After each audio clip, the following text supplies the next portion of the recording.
अल्हम्दुलिल्लाहि रब्बिल आलमीन अस्सलातु वस्सलामु अला सय्यिदिल मुरसलीन अम्मा बाद फ़अऊज़ु बिल्लाहि मिनश शैतानिर रजीम बिस्मिल्लाहिर रहमानिर रहीम। अस्सलामु अलैकुम एवरीवन। मैं उम्मीद करती हूँ इंशाल्लाह आप सब ठीक होंगे। अल्लाह ताला आप सबको अपने हिफ्ज़ो ईमान में रखे। देखिए जी, रजब आते ही एक सवाल हर दिल में गूंजता है, क्या वाकई रजब का एक रोज़ा पूरे साल के गुनाह माफ़ कर देता है?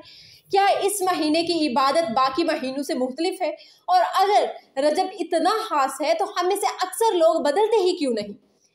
आज इसी एक वीडियो में इन सारे सवालों के जवाब दिल और अकल दोनों की सतह पर बात करके समझते हैं। देखिए, सबसे पहले हमें ये समझना होगा कि रजब कोई रस्म नहीं, कोई महसूस अमल का नाम भी नहीं, बल्कि ये अल्लाह की तरफ से एक इंतबाह है, एक याद दहानी है, एक मौका है रुकने का, सोचने का और अल्लाह की तरफ पलटने का।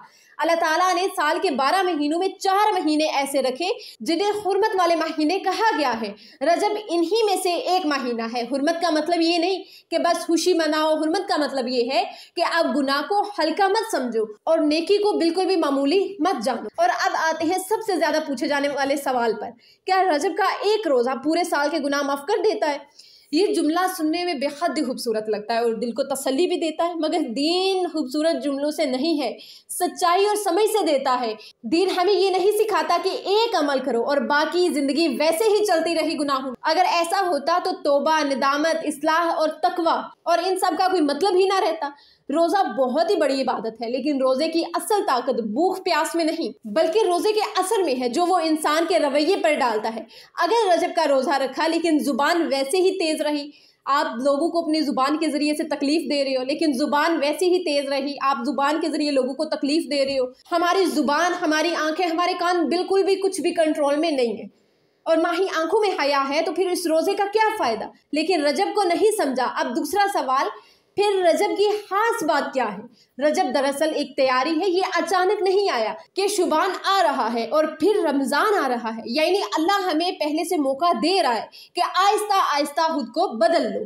अचानक रमजान में फरिश्ते बनने की कोशिश मत करो। रजब हमें ये सिखाता है कि गुनाहों से नफरत पैदा करो, अल्लाह की नाफरमानी से दिल कांपने लगे और इबादत बोझ नहीं बल्कि सुकून लगे। तीसरा सवाल, क्या रजब में खास इबादत है? देखिए, कोई ऐसी इबादत नहीं जो सिर्फ रजब के साथ महसूस हो और बाकी महीनों में ना हो।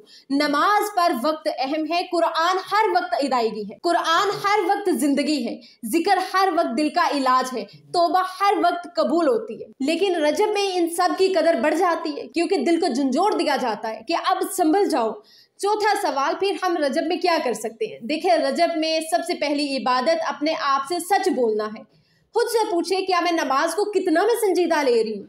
क्या मैं लोगों के साथ कैसा रवैया रख रही हूँ? कहीं मैं लोगों को तकलीफ तो नहीं दे रही? मेरे दिल में किसके लिए नफरत है, किसके लिए बुग़्ज़ है, किससे मैं हसद कर रही हूँ?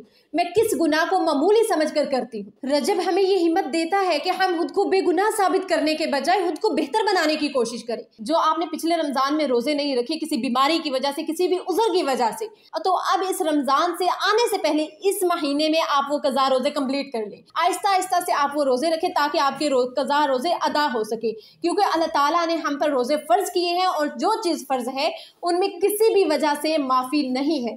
अगर आप ज्यादा बूढ़े हो चुके हैं, किसी बीमारी में मुब्तला हैं कि आप आइंदा भी गुनाह नहीं रख सकते, जितने रोजे छोड़े हैं उतना फदिया दे, उनके कज़ा रोजे अदा कर लें जो लोग रोजे अदा कर सकते हैं।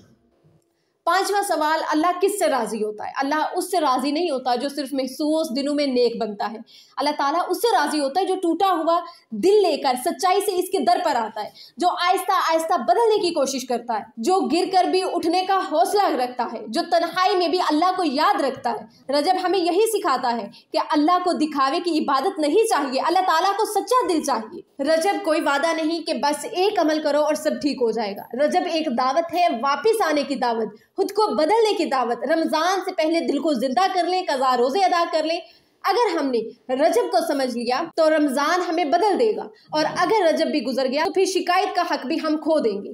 यही रजब का असल पैगाम है। तो आइए आज ही से फर्ज नमाजों को सीरियस लें और इनको अदा करें। कज़ा रोजे जो फर्ज हैं उन्हें अदा करें और अल्लाह ताला के करीब हो जाएं, सच्ची तौबा इस्तग़फ़ार करें। तो कमेंट सेक्शन में जरूर बताइएगा कि ये आपके लिए वीडियो कितनी फायदेमंद रही। तो इसी के साथ अपनी मेजबान ज़ुलैहा इश्तियाक को इजाजत दीजिए। इंशाल्लाह मिलते हैं नेक्स्ट वीडियो में, तब तक के लिए अल्लाह हाफिज।